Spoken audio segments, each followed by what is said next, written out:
দিতে হবে, politically face করতে হবে। ইলেকশনটা কিন্তু কোনো ফান না, কোনো গেম না, এটা পলিটিক্স।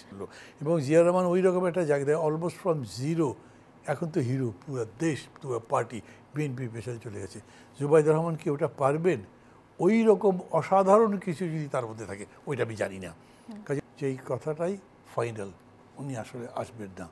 যেহেতু ওই যে একটু আগে কথা বললেন, উনি যে স্টেটমেন্টটা দিয়েছেন সব কিছু তার নিয়ন্ত্রণে নয় যাওয়া ইত্যাদি ইত্যাদি।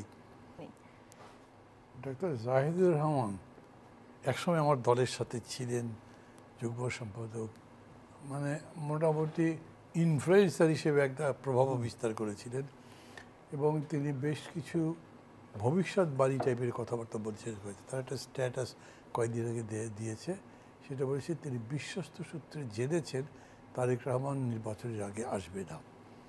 নির্বাচনের আগে তো এখন নির্বাচনের কতটুকু আগে নির্বাচনের আগে আসবেন না, আসবে না। ওকে, বলছেন এটা নিয়ে আমি সাংবাদিকদের কাউকে কাউকে কথা বলতে দেখলাম যে এই কথাটাই ফাইনাল, উনি আসলে আসবেন না। যেহেতু ওই যে একটু আগে কথা বললেন, উনি যে স্টেটমেন্টটা দিয়েছেন সব কিছু তার নিয়ন্ত্রণে নয় যাওয়া ইত্যাদি ইত্যাদি, মানে কথাটা তার কিন্তু এতদিনকার তাকে আমরা যেভাবে চিনেছি, লোকজন তার রাজনীতিতে দলের উপর যে প্রভাব জানে, কে আর নিয়ন্ত্রণে আছে তার আসা যাওয়ার ব্যাপারে? কেউ এই ব্যাপারে কোনো স্পষ্ট ধারণা রাখে। তারপরে আবার বলেছেন খুব সঙ্গত করে ইনি সব কিছু এখন বলতেও পারবেন না। সেটা তো আরও মিস্টিরিয়াস ব্যাপার হলো। ধরেন যদি কোনো ষড়যন্ত্র করে তাকে আটকে রাখে, তাহলে তার বলবার কথা এই ষড়যন্ত্র চলছে। যেমন শেখ হাসিনা যখন আসতে দিচ্ছিল না তখন বলেছিলেন উনি। তো এটা মিলে মানে উনি আসবেন বা আসবেন না এটা কেউই বলতে পারবে না উনি ছাড়া।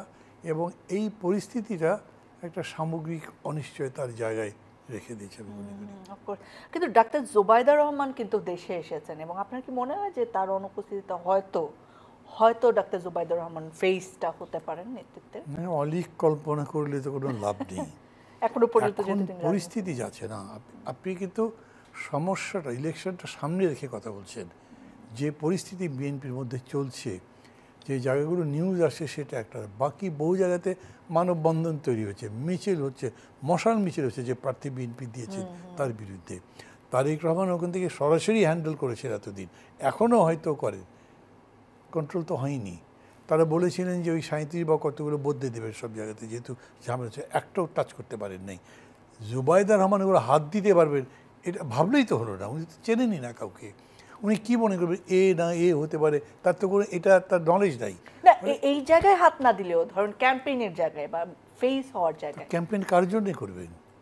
আপনার যদি 300-র মধ্যে 30-40টার জায়গায় আপনি কথা বলতে না পারেন ঠিক মতো, তো অন্য জায়গাতে তো ওরা আনসার দিতে হবে, পলিটিক্যালি ফেস করতে হবে। ইলেকশনটা কিন্তু কোনো ফান না, কোনো গেম না, এটা পলিটিক্স। আপনার কি মনে হয় যে তারেক রহমানের অনুপস্থিতিতে ইতিমধ্যে নির্বাচনে একটা প্রভাব ফেলেছে যে তিনি যে সশরীরে বাংলাদেশে নেই? অবশ্যই অবশ্যই, সেজন্যই বলছি যে নিশ্চয়ই একটা ধরনের নর্মাল পরিস্থিতিতে জুবাইদা রহমান যে প্রভাবটা রাখতে পারতেন ওইটা এখন রাখতে পারবেন না।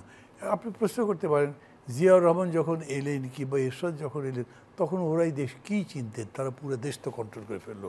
এবং জিয়াউর রহমান ওই রকম একটা জায়গায় অলমোস্ট ফ্রম জিরো এখন তো হিরো, পুরো দেশ পুরো পার্টি বিএনপির পেছনে চলে গেছে। জুবাইদুর রহমান কি ওটা পারবেন? ওই রকম অসাধারণ কিছু যদি তার মধ্যে থাকে, ওইটা আমি জানি না। কাজে ওইটুকু জানি না স্বীকার করে আমি বলছি। বাকি অ্যাভারেজ ক্ষেত্রে যদি বলেন তাহলে ওনাকে নিয়ে এত বেশি স্পেকুলেশন না করাই ভালো। আর বিএনপি যদি সেটা এক্সপেক্ট করে তাহলে তারা একটা আবার চোরাগুলির মধ্যে পা দিয়ে ফেলতে পারে। উনি থেকে নিশ্চয়ই প্রভাব রাখতে পারবেন, সেটা পজিটিভ রাখবেন। ওনার যে ইমেজ এখন পর্যন্ত ফর নাথিং হয়েছে, just because she is wife of Tarique Rahman, তার যে ইমেজ আছে সেটা একটা পজিটিভ ইম্প্যাক্ট করবে বিএনপির ইলেকটোরেটের মধ্যে। কিন্তু ওই অর্গানাইজেশনের কিছু করার মতো জায়গায় আমি তাকে দেখি না। ওকে, সো ভোট নিয়ে কথা হলো, একটু জোটের